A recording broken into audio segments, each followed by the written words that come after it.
Why did you choose a double helix for the shape of the warp drive? In order to answer this question, first I need to share a little warp drive history. Okay, let's imagine a warp drive which generates the expansion and contraction of space-time around a region of space which contains, for example, a spacecraft. The original estimations for the amount of negative energy needed to create a warp bubble to contain this imaginary ship was greater than the mass energy of the entire universe, not particularly viable. Remember, mass and energy are equivalent according to E equals mc squared. Over the years, scientists working on this problem were able to reduce the theoretical energy requirement to about the mass of Jupiter, still beyond the realm of practicality, but not infinitely so.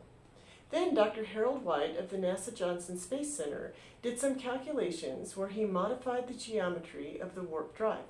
Initially, the warp drive configuration was roughly the shape of a simple wedding ring.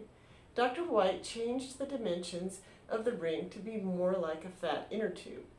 He also discovered that oscillating the warp bubble diminishes the energy requirements. Thanks to the new geometry and oscillating the bubble, he was able to reduce the theoretical energy by orders of magnitude.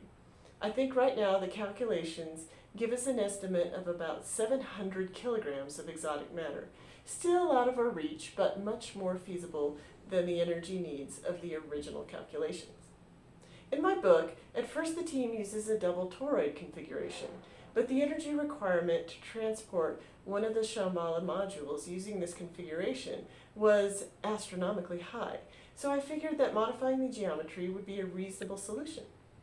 That's why Callie came up with a double helix configuration. Would a double helix be better geometry for a real warp drive? I have no idea.